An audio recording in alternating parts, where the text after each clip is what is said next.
যার নিয়ে আসা দিন গোটা পৃথিবীকে এখন আলোকিত করবে, জয় করবে। যার নিয়ে আসা দিন ছাড়া, ধর্ম ছাড়া কোন ধর্মই আর পৃথিবীতে আগামী দিনগুলোতে অবশিষ্ট থাকবে না। আল্লাহ বলেন, هو الذي أرسل رسوله بالهدى ودين الحق ليظهره على الدين كله ولو كره المشركون। আল্লাহ তো সেই সত্তা যিনি তার রাসূলকে হিদায়াত অর্থাৎ আলো, পথ দেখার যে আলো, যে নূর, সে নূর নিয়ে এবং দ্বীনুল হক, চিরসত্য কর্মময় জীবন নিয়ে, কর্মপন্থা নিয়ে পাঠিয়েছেন। উদ্দেশ্য হলো এই আলো, এই দ্বীনুল হক সমস্ত দিন ধর্মের উপরে তিনি বিজয়ী করবেন, অর্থাৎ শেষ জামানা। মুশরিকরা এটাকে পছন্দ করবে না, তাতে কিছুই যায় আসে। তাদেরকে পরাস্ত পর্যদস্ত করেই আল্লাহ তার দ্বীনকে শেষ জামানায় গোটা পৃথিবীর উপরে বিজয়ী করবেন। সকল দ্বীন ধর্ম যেগুলো মেকি, ফেক, মিথ্যা, এগুলি সব ভ্যানিশ করে দেবেন। সম্মানিত মুসল্লিয়ানে কেরাম, আজকে আমার খুতবায় অনেকগুলো বিষয়। একটি হলো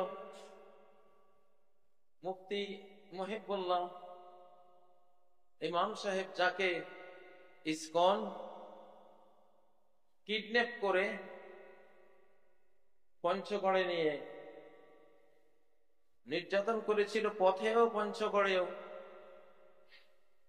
আপনারা সবাই জানেন, তিনি বলেছিলেন, ইসকন তাকে বলেছে অখণ্ড ভারতের কথা বলতে, বাংলাদেশ না বলে পূর্ববঙ্গ বলতে। এই দেশের যে রাজনৈতিক দলগুলো আছে দেশপ্রেমিক, কৌশলে তাদের বিরুদ্ধে কথা বলতে হবে, ভারতের পক্ষে কথা বলতে হবে। ইসকনের যে নেতা চিন্ময় বন্দী আছে, তার মুক্তির জন্য কৌশলে মিম্বর থেকে বলতে হবে। মুসলিম মেয়েরা হিন্দু ছেলেদের সাথে প্রেম করলে বাধা নেই, এসব মিথ্যা ফতোয়া দিতে হবে। এবং শুধু একজন ইমাম খতিব নয়, তার মাধ্যমে সকল ইমাম খতিবকে একটা বার্তা দেয়া হলো যে তোমাদের প্রত্যেকের জন্য এই ধরনের কিডন্যাপ, শাস্তি, অপমান, এগুলো প্রোগ্রাম করা হয়েছে। এটাই তার সত্য জবানবন্দি, এটাই স্বীকৃত বাস্তব জবানবন্দি। তারপরে এখন তাকে প্রচন্ড কালো জাদু করে তারা এটা করে। আমি জানি আমার পেছনে কালো জাদুর একটা বিশাল বহর লাগিয়ে দেয়া আছে। আমি জেলখানা থেকে আক্রান্ত হয়েছি, এখনো চলছে আমার ডানে বামে চতুর্পাশে। কিন্তু আমার বুকের কোরআন আর আমার 7 দিনের কোরআন রিভাইজ এবং কোরআনের যেই শক্তি, পাওয়ার আল্লাহ আমাকে দিয়েছেন, এর কারণে ওগুলো আমি ধ্বংস করে দেই। কিন্তু এই মাত্রায় যদি কেউ কোরআন না পড়ে, তাহলে তার আক্রান্ত হওয়ার সমূহ আশঙ্কা রয়েছে। ইমাম সাহেব আক্রান্ত হয়ে গেছেন, তাকে এখন রশি দিয়ে বেঁধে রাখতে হচ্ছে। বাড়ি থেকে বেরিয়ে যাচ্ছেন, প্রলাপ বলছেন, তার মুখ দিয়ে জিন শয়তানরা বলছে। কোন মেয়েকে জিন ধরলে যেমন তাকে ধরা গেলে তার মুখ দিয়ে জিন কথা বলেন, এটা আমরা জানি, শত সিদ্ধ কথা। ঠিক এই ইমাম সাহেবের মুখ দিয়ে শয়তান বলতেছেন যে আমি করেছি, আমি এসব নাটক সাজিয়েছি, সবই মিথ্যা কথা। প্রথম স্বীকৃতি থানায় নিয়ে কোনো প্রেসার দিয়ে, হুমকি দিয়ে, তার নিজের বা পরিবার পরিজনের সর্বনাশের হুমকি দিয়ে, অথবা কালো জাদু, খুবই সম্ভাবনা কালো জাদু, কারণ তার যে অবস্থা এটা আমরা বুঝতেছি। এসব করে এখন মিথ্যা নাটক সাজানো হচ্ছে। কেন? যাতে ভবিষ্যতে কোনো ইমামের এমন ঘটনা ঘটলে সবাই মনে করবে যে ও এটা ওনার না। এত বড় খুনি এবং বাংলাদেশ বিরোধী, ভারতের দালাল এবং বাংলাদেশের জাতির চিরশত্রু এই ইসকন, এটা নিষিদ্ধ। এটা জনগণের পক্ষ থেকে আমি বলছি, এটা নিষিদ্ধ। সরকার শুধু এটা আইন পাস করে দিবে। আমরা জনগণ, আমরা ইমাম সমাজ, আলেম সমাজ, এই দেশের খতিবরা এটা চাই না। পৃথিবীর বহু দেশে ইসকন নিষিদ্ধ। ইসকন নিষিদ্ধ। মালয়েশিয়া, ইন্দোনেশিয়া সহ আপনার কাজাকিস্তান বিভিন্ন অনেক দেশে নিষিদ্ধ। তাদের অপকর্ম দেশ বিরোধী, আন্তর্জাতিক মাফিয়া চক্রের এরা হলো এজেন্ট। এরকম কোন সংস্থা বাংলাদেশে আমরা বরদাস্ত করব না ইনশাআল্লাহ। এটা ইসকনের শতাব্দী নয়, এটা ইসলামের শতাব্দী। ইসলামকে জানতে হবে, উড়িয়ে ফেলবো সব ইনশাআল্লাহ। আকাশের শক্তি দিয়ে, জমিনের শক্তি দিয়ে আল্লাহ তাআলা এগুলো সব উড়িয়ে দেবেন ইনশাআল্লাহ। এগুলো নিয়ে কোনো ভয় নেই। সরকারকে সিদ্ধান্ত নিতে ভয় পাওয়ার কোনো বিষয় নেই এখানে। কালো জাদু এটা ফেরাউন করেছিল মুসা আলাইহিস সালামকে, কিন্তু ওনার ওহীর বলে, লাঠির বলে কালো জাদু ওনাকে ভীত করেছিল। ভয় فأوجس في نفسه خيفة موسى। জিনেরা কাজ করে, তাদের প্রথম একজনকে পরাস্ত করার ফার্স্ট কৌশল হলো ভয় দেয়া, ভীত করা। মানুষ ভয় পেয়ে গেলে তার দেহের যে কম্পিউটার প্রোগ্রাম, বায়োলজিক্যাল প্রোগ্রাম, তার যেই নিউরন সিস্টেম, নার্ভাস সিস্টেম সব কোলাপস করে। তো এই জন্য মুসা আলাইহিস সালামকে প্রথম ভয় গ্রাস করছিল, সাথে সাথে ঈমানের মহা প্রতিরোধে ওই ভয় কেটে তারপর তো উনি লাঠি মেরে বিজয়ী হয়েছিলেন, এটা আমরা জানি। তো এটা হলো ইমাম সাহেবের বিষয়। আমরা থানা, পুলিশ যারা কাজ করছেন, আপনারা কোনো নাটক সাজাবেন না। এগুলো এই দেশের জাতি এখন বুঝে, এগুলো বুঝে। অতএব প্রথম স্বীকৃতি প্রেসারের মধ্যে পড়ে কোনো স্বীকৃতি দিলে ইউবতিলুল ইসলাম, ইসলাম বলে এটা বাতিল, এটা মিথ্যা। সূরা বাকারার 256 নম্বর আয়াতে আল্লাহ ক্লিয়ার করেছেন, লা ইকরাহা ফিদ্দীন। এই আয়াতের বহু ভেরিয়েশন আছে এটার ব্যাখ্যা তাফসীরের। আমরা যে সাধারণ অর্থটা বুঝি যে ধর্মে জবরদস্তি নাই, এটা একটা অর্থ, হাজারো অর্থের একটা। এটাও আছে যে ইসলাম ধর্মে আপনি কাউকে জোরপূর্বক কোন স্বীকৃতি আদায় করবেন চলবে না। জোরপূর্বক স্বামীকে বাধ্য করে স্ত্রীকে তালাক দেওয়াবেন চলবে না। জোরপূর্বক কারো সম্পত্তি লিখে দিবেন, ওটা বাতিল। জোরপূর্বক আপনি কারো কোন সম্পদ হরণ করবেন, সে হরণ বাতিল। এটা বিশাল এক কায়দায়ে কুল্লিয়া। এর লা ইকরাহা ফিদ্দীনের ব্যাখ্যা করলে কয়েক ভলিউমের একটা তাফসীর লিখতে হবে। আল কোরআন হাম্মালু আওজুহ। হযরত আলী বলেন, কোরআনের এক একটা কথা বহু বহু দিক বিভাগকে নিজের মধ্যে ধারণ করে এবং শামিল করে। অতএব ইমাম সাহেবের স্বতঃস্ফূর্ত যে শক্তি ছিল, তখনও তিনি অসুস্থ হয়ে গেছিলেন, পুরো আক্রান্ত করতে পারে নাই, তার মস্তিষ্ক ঠিক ছিল। তখন যা বলেছেন, তখন যা স্বীকৃতি দিয়েছেন, ওটা জাতি শুনেছে, আমরা শুনেছি, আমরা প্রতিবাদ করেছি ইসলামের বিরুদ্ধে, ওটাই সত্য। পরবর্তীতে ভারতীয় চাণক্যবাদীদের, মিথ্যাবাদীদের, যারা ভারতে বসে বসে বাংলাদেশের বিরুদ্ধে মিথ্যার সাইক্লোন বয়ে দিচ্ছে, মিথ্যার ঢল সৃষ্টি করে দিচ্ছে, আমরা জানি কত বড় মিথ্যাবাদী এরা। এসব মিথ্যাবাদীদের লোকেরাই এখন নতুন করে ন্যারেটিভ তৈরি করছে ইমাম সাহেবের স্বীকৃতি। তাহলে যারা ইমাম সাহেবের স্বীকারোক্তি বদলে দিচ্ছেন, আমরা মনে করব আপনারাও ইসকনের সদস্য, আপনারাও ইসকনের দালাল, আপনারাও ইসকনের এজেন্ট, আপনারাও ইসকনের হয়ে কাজ করছেন। সাবধান হয়ে যান, এসব নাটক এই শতাব্দী 24 পরবর্তী পৃথিবীতে সফল হবে না, হওয়ার কোনো সুযোগ নেই ইনশাআল্লাহ। কোরআনের প্রত্যেকটি আয়াত এখন রিফর্ম হবে। আল কোরআনের প্রত্যেকটি আয়াত এই শতাব্দীতে নতুন করে প্র্যাকটিস হবে, বাস্তবায়ন হবে। মহারাজ আল কোরআন গোটা পৃথিবীর অনুপরমাণু সুদ্ধা সর্বত্র সে তার কেচ্ছা, তার পদচারণা, তার হেদায়েত, তার রহমত, তার বরকত, সাথে সাথে যারা অমান্য করবে তাদের উপরে অ্যাকশন, তাদের উপরে আকাশীয় শাস্তির বান ডেকে দেবে ইনশাআল্লাহ। এটা সেই যুগ। অতএব কোরআন তো বলছে আল্লাহু মুখরিজুম মা কুনতুম তাকতুমুন।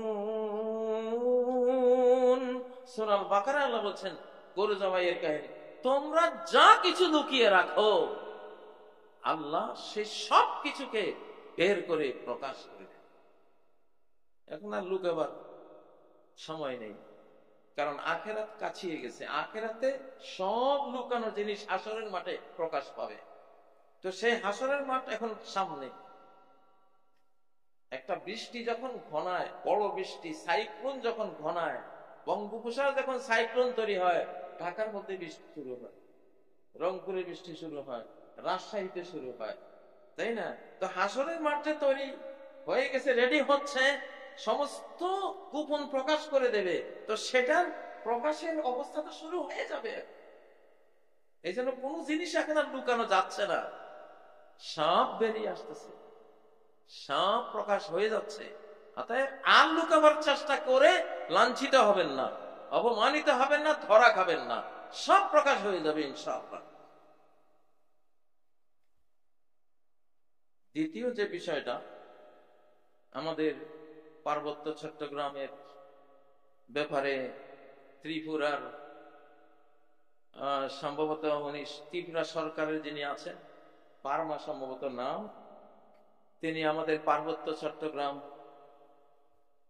আমাদের পার্বত্য 3 জেলাকে ত্রিপুরার সাথে মিশিয়ে ত্রিপুরা বৃহত্তর গ্রেট ত্রিপুরা গড়ার ভারতীয় আরএসএস এবং বিজেপির একটা ষড়যন্ত্র প্রকাশ করেছেন যে এটা আমরা করব।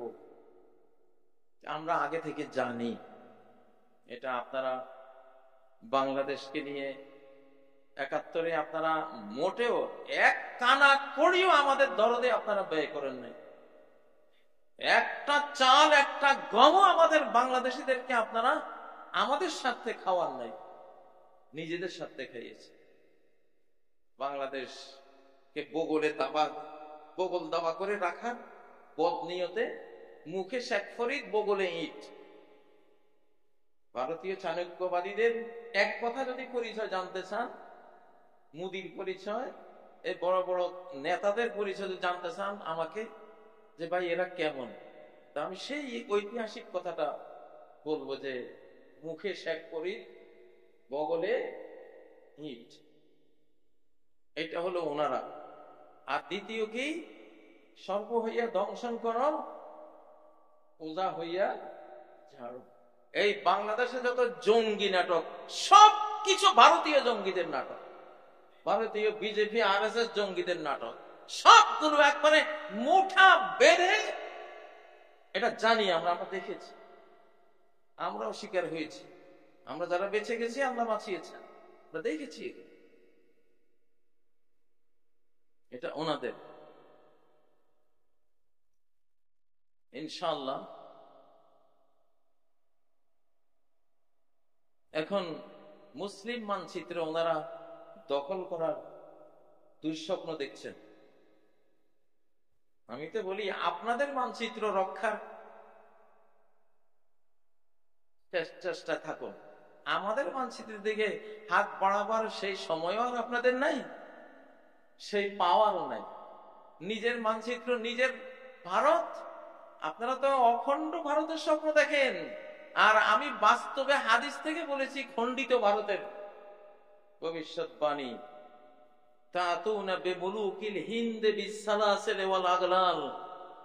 যে তোমরা মুসলিম বাহিনী ফিলিস্তিন থেকে এসে বা তারও আগে ভারতীয় রাজাদেরকে, হিন্দুস্তানের সরকারগুলিকে, একটা সরকার না, মুলুক, মালিক এক বছর, তার বহু বছর হলো মুলুক।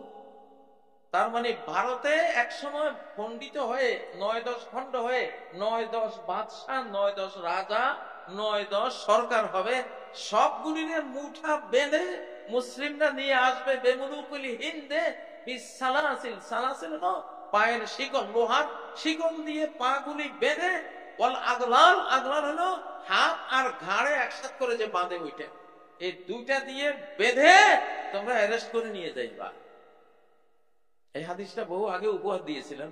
এটা আমার কোনো দোষ নাই ভাই, এটা কিতাবে আছে, এটা কোনো কাজীর কথা না, এটা আকাশের একটা ভবিষ্যৎবাণী, মহানবীজির কথা। দেখা যাক বাংলাদেশ ত্রিপুরা হয় না ভারতেই অন্য কিছু হয়, আমরা দেখবো ইনশাআল্লাহ। তবে আমার তো ইয়াকিন, ঈমান, বিশ্বাস ইনশাআল্লাহ হিন্দুস্তান ইসলামিস্তান হয়ে যাবে ইনশাআল্লাহ, বাংলাদেশ ত্রিপুরা হবে না।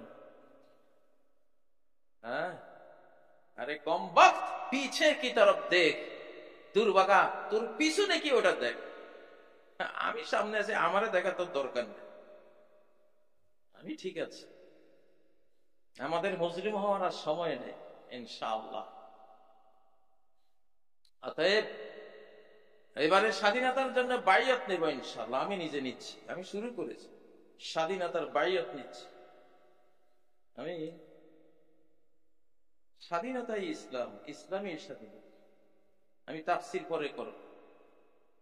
এই স্বাধীনতার ঘোষণা আমি দিয়েছিলাম ইনশাআল্লাহ, আমি দিয়েছিলাম সকল আলেমের পক্ষ থেকে, সকল হাফেজের পক্ষ থেকে, সকল কালেমা পড়া লা ইলাহা ইল্লাল্লাহ মুহাম্মাদুর রাসূলুল্লাহ পড়া সকল জনগোষ্ঠীর পক্ষ থেকে। আমার নিয়ত সেটাই ছিল যে কেউ না কেউ তো ঘোষণা দিতে হবে। মনে আছে আপনাদের, এই মসজিদে খুতবা দিয়ে বন্দী হয়েছিলাম, স্বাধীন, সমৃদ্ধ, নিরাপদ বাংলাদেশ চাই। আমার সেই খুতবা আল্লাহ কবুল করেছেন, সেটা বাস্তবায়ন হবে। এই দেশ স্বাধীন থাকবে, নিরাপদ থাকবে, সমৃদ্ধ থাকবে ইনশাআল্লাহ, কারণ এটা মিম্বর থেকে ঘোষণা হয়েছিল। এবং আমি যেই রাত্রে বন্দী হয়েছিলাম, বারবার বলছি, সেটা 27 সেপ্টেম্বর, এবং 27 সেপ্টেম্বর তারিখটি নবীজির মদিনা আগমনের তারিখ, মদিনা রাষ্ট্র তৈরির তারিখ। এই বাংলাদেশ মদিনা সনদ দিয়ে চলবে, মদিনার নবী মুহাম্মদ সাল্লাল্লাহু আলাইহি সাল্লামের নিয়ে আসা কোরআন দিয়ে চলবে। এটার সাথে স্বয়ং আল্লাহ আছেন, আল্লাহর সমস্ত আকাশের ফেরেশতারা রেডি আছে। ওনারা আমাদের ডক্টর ইউনূসকে হুমকি দিচ্ছেন, ইউনূস নাকি ইসলামিক মিলিশিয়া তৈরি করতেছেন। বাংলাদেশের সৈনিকরা যারা, যেগুলি মির্জাফর, কাত্তার, রায়দুল্লভ, যেগুলো ভারতীয় দালাল, ওগুলি তো ওনাদের। কিন্তু এই দেশের দেশপ্রেমিক যে সাধারণ সৈনিকরা গণহারে আছে, ওরা এখন ইসলামিক মিলিশিয়া হয়ে গেছে। ইউনূস সাহেবের বিরুদ্ধে ওনারা বিষোদ্গার করছেন। এটা তো অল্পই বললেন, এইটা বলেন যে বাংলাদেশিরা আকাশের মালিক, মহাবিশ্বের মালিক, সৃষ্টিকর্তার সাথে যোগসাজশ করে ইন্ডিয়া দখলে ষড়যন্ত্র করছে। এটা বল বাংলাদেশিরা, আমি আবার বলছি, বাংলাদেশিরা রব্বুল আলামিনের সাথে যোগসাজশ করতেছে, প্রেয়ার দিচ্ছে, প্রস্তাবনা দিচ্ছে যে আপনি ইন্ডিয়াটা দখল করে মুসলিম উম্মাকে উপহার দেন, এটা একখান মামলা দাও। এটা মামলাটা দিতে হবে। মুসলমানরা তো আল্লাহ ছাড়া লড়ে না, আল্লাহ ছাড়া ওরা লড়াইতে যায়। ওদের লড়াইয়ের স্লোগানই হলো আল্লাহু আকবার, আল্লাহু আকবার। এবারে আল্লাহু আকবার, শেষ জমানার আল্লাহু আকবার, এটা যে কি জিনিস, এটা তো গৌর গোবিন্দ একবার বুঝেছিল শাহজালালের আল্লাহু আকবার দিয়ে, ওর প্রাসাদ ভেঙে পড়ে গিয়েছিল। সাহাবীদের আল্লাহু আকবার দিয়ে রোমান সাম্রাজ্যের সেনা বেরাক ভেঙে পড়েছিল। বন্দী সৈনিকদের আল্লাহু আকবার ধ্বনিতে যখন গোটা রোম শহর প্রকম্পিত হতে শুরু করেছে, ভয় ওনাদেরকে মুক্তি দিয়ে তারা আত্মরক্ষা করেছিল। কিন্তু এইবারের আল্লাহু আকবার দিয়ে কি যে হবে সেটা যুদ্ধ শুরু হোক না, আমরা দেখাবো ইনশাআল্লাহ। এবারের আল্লাহু আকবার দিয়ে একটা প্রেডিকশন আছে যে ইস্তাম্বুল শহর তাকবীর দিয়ে দখল করা হবে। হয়তো নাস্তিক ফাস্তিকের হাতে পড়বে, শুধু ফালাম ইউকাতিলু বিসিলাহিন ওয়ালাম ইয়ারমু বিসাহামিন, সহিহ মুসলিমের হাদিস। মুসলিমরা কোন অস্ত্র ইউজ করবে না ওই যুদ্ধে, কোন একটা তীরে মারবে না। ইন্নামা ক্বালু লা ইলাহা ইল্লাল্লাহু আল্লাহু আকবার, শুধু লা ইলাহা ইল্লাল্লাহ আর আল্লাহু আকবার ধ্বনি তুলবে, শহর রক্ষার বিশাল শক্তিশালী প্রাচীর গুঁড়িয়ে যাবে। আবার আল্লাহ লা ইলাহা ইল্লাল্লাহ আল্লাহু আকবার দিবে, আরেক পাশ গুঁড়িয়ে যাবে। আবার লা ইলাহা ইল্লাল্লাহ আল্লাহু আকবার তাকবীর দিবে, আরেক পাশ যখন গুঁড়িয়ে যাবে তখন সৈনিকরা ঢুকে পড়বে। স্পিরিচুয়াল ওয়ার, আধ্যাত্মিক যুদ্ধ, তাকবীর তাকবীর। আল্লাহর যে আল্লাহর কোন ফায়াকুন হও আর এমনি হয়ে যায়, যার এক কোন নির্দেশে মহাবিশ্ব হতে পারে, তার এক কোন নির্দেশে ভারত কোথায় যাবে? ভারত ভালো থাকো, এই যুগটা তোমাদের না, তোমাদের এখন দুর্দিন। ফি আইয়ামিন নাহিসাত, কত জাতি ধ্বংস হয়ে গেছে। ফি আইয়ামিন নাহিসাত, সাংঘাতিক অশুভ দিনে। নাহিসাত মানে অশুভ, আইয়াম মানে দিন সমূহ, অশুভ সময়, অশুভ শতাব্দী। ওদের শুভ সময়ে ওরা কুফরি করেছে, বেঈমানি করেছে, শিরকি করেছে, জুলুম করেছে, মুসলিমদেরকে মেরেছে, খুন খুন ধর্ষণ সবই করেছে ওদের শুভ দিনে। যেহেতু তাদের শুভ দিন ছিল, বেঁচে গেছে। কিন্তু যখন তাদের অশুভ দিন শুরু, আর বাঁচার উপায়। তাদের অশুভ দিন যখন এসছে, নূহের জাতি ডুবে গেছে অশুভ একদিনে, আদ জাতি তলিয়ে গেছে মরু টর্নেডোতে ৮০ হাত বালির নিচে এক অশুভ দিনে। সামুদ জাতি এক মহা বিস্ফোরণে হারিয়ে গেছে আরেক অশুভ দিনে। ফেরাউন তার দলবল নিয়ে ডুবে গেছে আরেক অশুভ দিনে। কওমে লূত এখনো সাক্ষী হয়ে আছে, এখনো সাক্ষী হয়ে আছে, লাশগুলো পাথর হয়ে আছে এক অশুভ দিনে। ফ্রান্স বা ইটালির ফ্রান্সের পম্পেই নগরী, ইউটিউবে সার্চ দিলে পাওয়া যায়। ইটালির পম্পেই নগরী, সেটা যুগ জামানার সাক্ষী হয়ে আছে। অশুভ দিন, শুভ দিনে অনেক নেচেছে, গেয়েছে, মদ খেয়েছে, অনেক অনৈতিক কাজ করেছে, কিন্তু অশুভ দিনে পাথর হয়ে গেছে, মরে গেছে, নিপাত হয়ে গেছে। তো সেই অশুভ দিন শুরু। কার অশুভ দিন? ইসলামী শক্তির বাইরে, আল্লাহ পূজারীদের বাইরে, যারা মূর্তি পূজারী, যারা সৃষ্টি পূজারী, যারা ক্রিমিনাল, যারা আল্লাহর কাছে আত্মসমর্পণ করে নাই, মুসলিম হয় নাই, সারেন্ডার্ড হয়নি সৃষ্টিকর্তার কাছে, তাদের এখন অশুভ দিন। আইয়ামিন নাহিসাত, সূরা আল কামারের মধ্যে একই দিনের কথা বলেছেন। ফি ইয়াউমিন নাহসিন মুস্তামির, এক অব্যাহত অমঙ্গল দিনে আমি তাদের ধরেছি। মনে রাখুন ত্রিপুরার সাহেব, আপনাকে বলছি, এটা আপনার এখন অব্যাহত অমঙ্গলের দিন শুরু হয়েছে। সাগরে এখন আমরা জাহাজ ভাসাবো ইনশাআল্লাহ। বিশ্ব, আল্লাহর বিশ্ব এখন আমরা দখলে নেব। এই যুদ্ধের কমান্ডার ইন চিফ স্বয়ং আল্লাহ নিজে। এই শতাব্দীর এই যুদ্ধগুলির, নবীজির আমলের যুদ্ধগুলির কমান্ডার ইন চিফ কে ছিলেন? মূল কমান্ড নির্দেশ কার হাতে ছিল? এটা আপনাদেরকে বুঝাবার জন্য বলছি। আবার গন্ডগোল লাগাই দেন না যে কমান্ডার ইন চিফ আল্লাহর ব্যাপারে বলুন। আরে বাবা, আলা লাহুল খালকু ওয়াল আমর, জেনে রাখো সৃষ্টি যার কমান্ড, তা আমার মানে কমান্ড। কমান্ড যারা করে এদের মেইন কে, সবার চেয়ে বড় কে, সেটা বুঝাবার জন্য শব্দটা ইউজ করলাম। তো তার দায়িত্ব হলো সেন্ট্রাল আক্রমণ, এইখানে হামলা করা। আল্লাহ সবসময় এই জায়গায় হামলা করে। হার্ট যেখানে পরিকল্পনা তৈরি হয়, সাহস তৈরি হয়, যুদ্ধের বীরত্ব তৈরি হয়, আসল সেন্টারে এক হামলায় শেষ। سألقي في قلوب الذين كفروا الرعب فاضربوا, আমি কাফের গুলির, বেঈমান গুলির হার্টে আমি ত্রাসের সঞ্চার করব, ভয় ভীতির সঞ্চার করে দেহের সমস্ত বায়োলজিক্যাল, কম্পিউটার এবং বিভিন্ন যে প্রাণীতাত্ত্বিক প্রোগ্রাম দিয়ে আমি বানিয়েছি সব কলাপস করে দেব। তখন দৌড় দেওয়া ছাড়া, পালিয়ে যাওয়া ছাড়া আর কোনো গত্যন্তর নাই। পরমাণু বোমার যে ব্রিফকেস তাদের হাতে আছে, ওটা থুইয়ে দৌড়তে, যে চাচা আপনার জান বাঁচা। ছোটকালে খুব সাহস করে রাত 9টা-10টার দিকে জঙ্গল দিয়ে পার হইতাম। হঠাৎ গা গরম, মনে হয় পিছন দিয়ে কে হাঁটি আসতেছে, আর দৌড়, আয়াতুল কুরসি করতে করতে দৌড়। ভয় আসলে আর সাহস থাকে না। আল্লাহ বলেন আমার আক্রমণের নিশানা হইল তোদের অন্তরগুলিতে আমার 2 আঙ্গুলের মাঝখানে। কিসের পরমাণু বোমা লইয়া তোরা আমারে হুমকি দামকি দেশ, এমন সেন্টার আক্রমণ চালাবো তো ওটা তুই বলাবি, কিছু করতে পারবি না।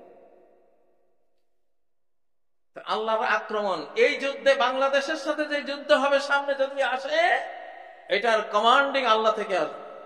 ওনার আক্রমণ হবে এখানে, এরপরে ওনার ফেরেশতা ফোর্স মামলা করো যে বাংলাদেশিরা এখন এঞ্জেল ফোর্স তৈরি করতেছে ভারতের বিরুদ্ধে। জিব্রাইল ফোর্স, মিকাইল ফোর্স, মালায়েকা বাহিনী, ফেরেশতা বাহিনী রেডি করতেছে। আসলে রেডি করতেছি আমরা, ওনারা রেডি আছে। আমাদের 5000 ইউমদিদকুম রাব্বুকুম বিখামসাতি আলাফ, তোমাদের রব তোমাদের সাহায্য করবেন 5000 এঞ্জেল ফোর্স, ফেরেশতা বাহিনী দিয়ে, এরা রেডি আছে। এটা সিস্টেম করা আছে আল্লাহ, ওনার আদেশ ছাড়া। তুমি পরমাণু বোমা 10টা তোমার চারপাশে বিস্ফোরণ হলেও তিনি বাঁচাতে চাইলে বাঁচাতে পারেন কিনা?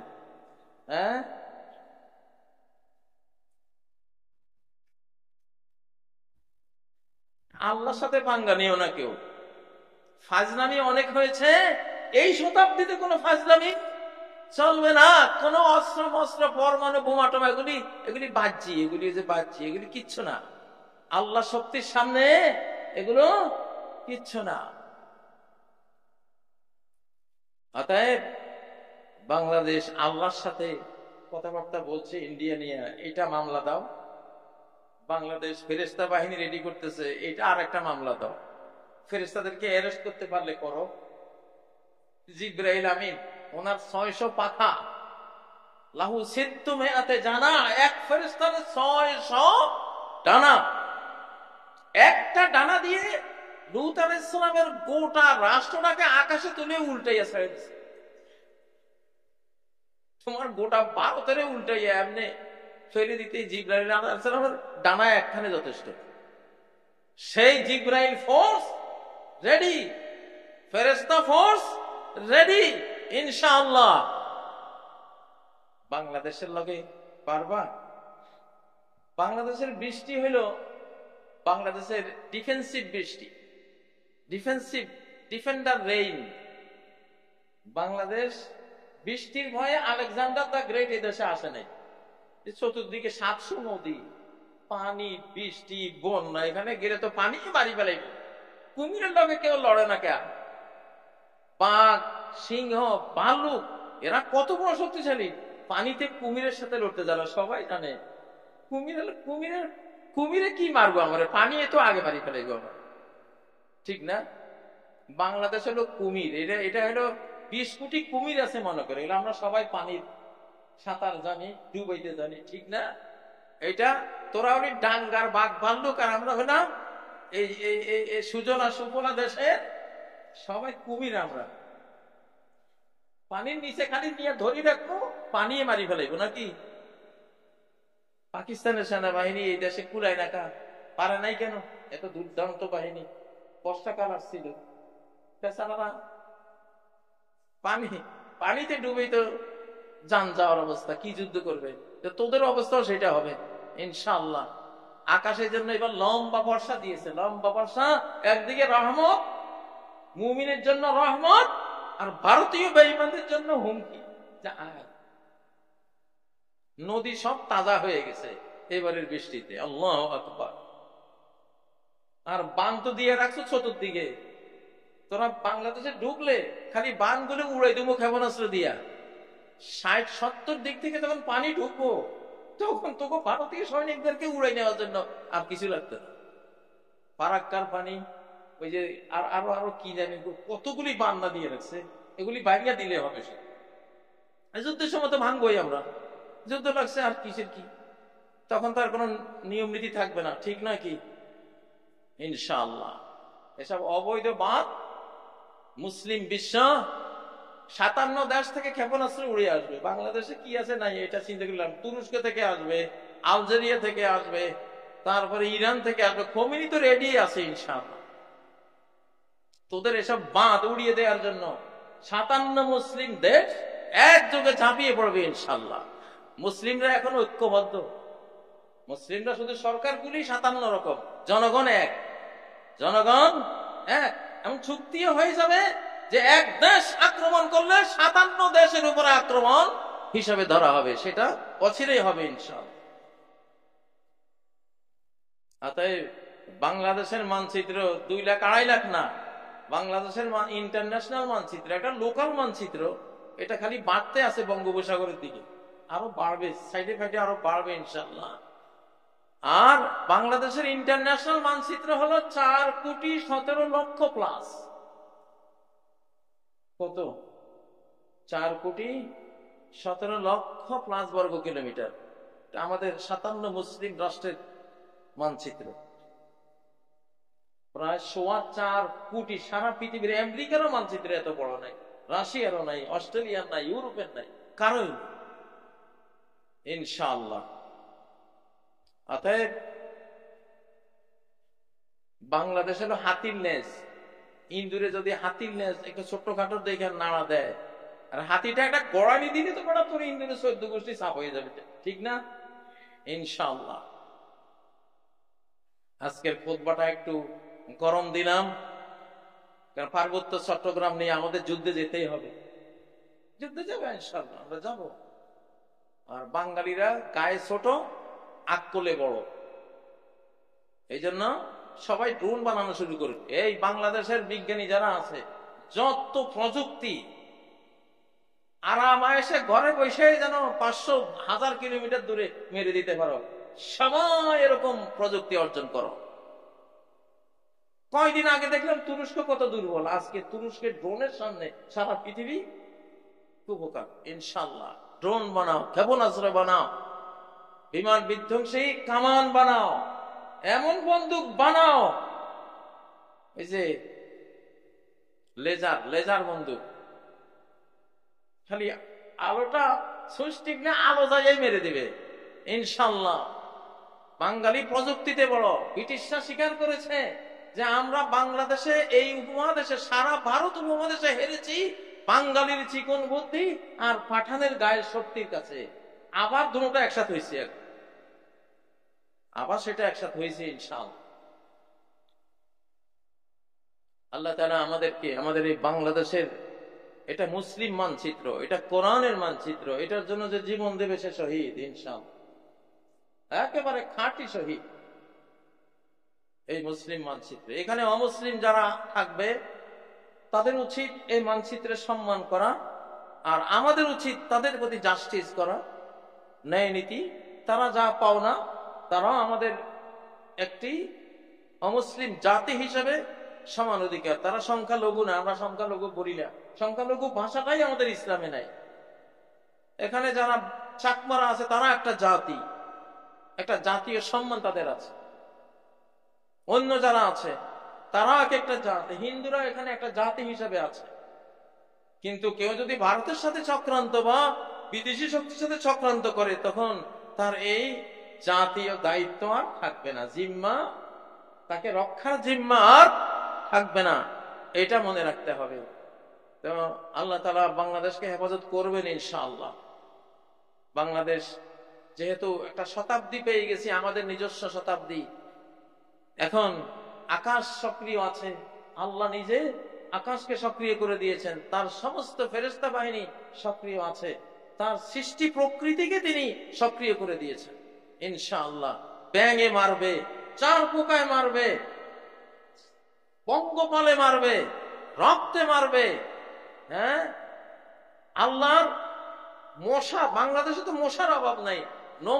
নমরুদ বাহিনীকে মেসাকার করে দিয়েছেন মশক বাহিনী দিয়ে। তো সেই নমরুদ বাহিনী যদি আবার বাংলাদেশে ঢুকে, আমার তো মনে হয় যে চিকুনগুনিয়া যেগুলি আছে, এত চিকন এগুলি রোধ করার কোনো প্রযুক্তি এদের কাছে নাই। আমাদের ডেঙ্গু এগুলি মনে হয় রেডি হচ্ছে ওদেরকে টার্গেট করে, আমরাও কিছু মারা যাচ্ছি। ওরা যখন ঢুকবে ইনশাআল্লাহ, তখন এরা ঝাঁপাই পড়বে ইনশাআল্লাহ। এটা মিরাকল শতাব্দী, অলৌকিক শতাব্দী। এখানে সব অলৌকিক কাণ্ড করতে থাকবে ইনশাআল্লাহ। আল্লাহ তাআলা আমাদের বাংলাদেশে যারা একটা অংশ আছেন, যারা যুদ্ধ লাগলে ভারতের পক্ষে লড়াই করবে, একটা অংশ আছে যুদ্ধ লাগলে ভারতের পক্ষে লড়াই করবে। আমাদের সেনাবাহিনীর কমান্ডার, উচ্চ পদস্থদের মতো অনেকেই হয়তো মীর জাফরের ভূমিকায়, যেটা আমরা দেখতে পাচ্ছি, ওনারা থাকবেন। কিচ্ছু করতে পারবেন না। এটা আপনাদের শতাব্দী না, আপনারা বাংলাদেশের সৈনিক না। যারা এই দেশের বেতন খেয়ে এই দেশে জন্ম নিয়ে ভারতের দালালি করবে, আমরা তাদেরকে বাংলাদেশি সৈনিক রূপে স্বীকারই করবো না। ওরা মীর জাফর, ওরা শত্রু দেশের, ওরা বাংলাদেশের সৈনিক না, আমরা তাদেরকে স্বীকার করব না। আর যারা বাংলাদেশের জন্য, যারা আমাদের স্বধর্ম প্রেমিক, বাংলাদেশ প্রেমিক, বাংলা ভাষা মাতৃভাষা প্রেমিক, বাংলাদেশের মানচিত্র আবাদ করবে, তারা আমাদের প্রাণের ভাই, তারা আমাদের বাংলাদেশের নাগরিক, তারা আমাদের বাংলাদেশের সৈনিক। তাদের সাথে গোটা জাতি আমরা আছি ইনশাআল্লাহ। দুয়ার সবার জন্য খোলা। এখনো সূর্য পশ্চিম দিকে উঠে নাই। অতীতে যারা মির্জাফরি করেছেন তাদেরও তওবা করার সুযোগ আছে। যদিও আল্লাহ তাআলা চরম অপরাধীকে তওবারই সুযোগ দেন না, তারপরেও যদি কারো কপালে সৌভাগ্য লেখা থাকে, যদি তওবা করেন, ফিরে আসেন, আল্লাহ যদি জানে যে হ্যাঁ আপনি এখন বাংলাদেশ প্রেমিক, ভারত প্রেমিক না, হয়তো আল্লাহ তাআলা ক্ষমার কোনো ব্যবস্থা করতে পারেন। সেটা আপনার আর আল্লাহর সাথে আপনি ঠিক করে নেবেন। সম্মানিত মুসল্লিয়ানে কেরাম, আল্লাহ তাআলা আমাদেরকে নবীজির মতো, তিনি রাহমাতুল লিল আলামিন, তিনি রহমতের নবী, তিনি মহাযুদ্ধের নবী। আনা নবিয়ুল মারহামা, মূলত আমি রহমতের নবী। কিন্তু পৃথিবীতে কোন রহমত শয়তান কখনো বিনা বাধায় আসতে দেয় না। কোন বরকত, কোন নাজাত, কোন মুক্তি ইবলিস বাহিনী বিনা বাধায় পৃথিবীর মানুষ পাক, এটা তারা দেয় না। অতএব বাধ্য হয়ে তিনি নবিয়ুল মালহামা, নবিয়ুল মারহামা, তিনি বলছেন আমি রহমতেরও নবী, আমি যুদ্ধেরও নবী। তাই তো তিনি 29টা বড় বড় যুদ্ধে স্বয়ং নিজে শরীক ছিলেন। 450 কমান্ডো যুদ্ধে তার সাহাবীদেরকে প্রেরণ করেছিলেন। আমরা কি তার চেয়ে বড় হয়ে গেছি যে আমাদের যুদ্ধ ছাড়া সব হয়ে যাবে? আমরা কি তার চেয়ে বেশি মুত্তাকি? আমরা কি তার চেয়ে বেশি পাওয়ারফুল ইমানদার হয়ে গেছি যে ওনার যুদ্ধ করতে হয়েছে কারণ ওনার এত পাওয়ার টাওয়ার ছিল না নাকি? আল্লাহু আকবার। যে নবীকে তায়েফে যেদিন তাকে পাথর মেরে রক্তাক্ত করা হয়েছিল, আকসাবাইন, দুই পাহাড়ের ফেরেশতা এসে, দায়িত্বশীল ফেরেশতা এসে ওনাকে বললে, যদি আপনি বলেন তব্বাক্তু আলাইহিমুল আকসাবাইন, দুই আকসাব পাথর চিপা দিয়ে মাঝখানে ফেলে আবু জাহেল বাহিনীকে একেবারে পিষ্ট করে দেব আমি, আপনি শুধু পারমিশন দেন। নবীজি বললেন না, তাহলে আর আমার উপরে ঈমান আনবে কে? আমি আশা করি তারা ঈমান আনে নাই, তাদের বংশ থেকে এমন ইমানদার আসবে যারা আমাকে আল্লাহকে বিশ্বাস করে। রাহমাতুল্লাহ আলামিন। দেখেন পাওয়ার তো ছিল, কেমন পাওয়ার ছিল, কত বড় শক্তি ছিল, কিন্তু প্রয়োগ করেন নাই। সুবহানাল্লাহ। তো তিনি রহমতের নবী, তো অত বৃহত্তর আক্রমণ না করে নিজেই আক্রমণ প্রতিহত করেছেন, সারা জীবন যুদ্ধে যুদ্ধে কাটিয়েছেন। তার রহমতের যেই পরিসংখ্যানটা, 29টা যুদ্ধ, আরো 450 কমান্ডো যুদ্ধে লক্ষ্য হয়েছিল মুসলিম পক্ষে 500 আর বেঈমানের পক্ষে 500, 1000 লোক। বাংলাদেশের সড়ক দুর্ঘটনায় তো বছরে 10-15 হাজার লোক ক্ষয় হয়, আর নবীজির এতগুলি যুদ্ধে 500, 1000-এর মতো লোক মারা গেছে। তাহলে যুদ্ধটা কত দয়াময় যুদ্ধ ছিল, মার্সিফুল ওয়ার ছিল। খামাখাই কোনো মানুষের প্রাণ তিনি কখনো ঝরান নাই, ঝরাতে দেন নাই। এমন এমন কৌশল নিতেন যাতে প্রাণ না ঝরে। যুদ্ধের মধ্যে সর্বোচ্চ দয়ার স্মৃতিগুলি আপনারা দেখবেন ওনার যুদ্ধগুলির মধ্যে। সেটা প্রয়োজন ছিল বিশ্বকে যুদ্ধ শিখাতে, যে খামাখাই তুমি একটা দেশ দখল করে চেঙ্গিস খান, হালাকু খান যেমন করে বাগদাদে 18 লক্ষ নিরপরাধ মুসলমানকে জবাই করেছে। ইমাম বুখারেস্তে 12-13 লক্ষ মুসলমান জবাই করে দিয়েছে। নিশাপুর, ইমাম মুসলিমের দেশ আফগানিস্তান, নিশাপুরেও তাই করেছে, 13-14 লক্ষ মুসলমান জবাই করেছে। এটা তো ইসলাম না। আল্লাহ আমাদেরকে ইসলামের সার্বিক সৌন্দর্য নিজে ধারণ করার তৌফিক দেন, মানুষকে সেটা বুঝাবার তৌফিক দেন। أقول قولي هذا وأستغفر الله لي ولكم فاستغفروه وتوبوا إليه إنه هو الغفور الرحيم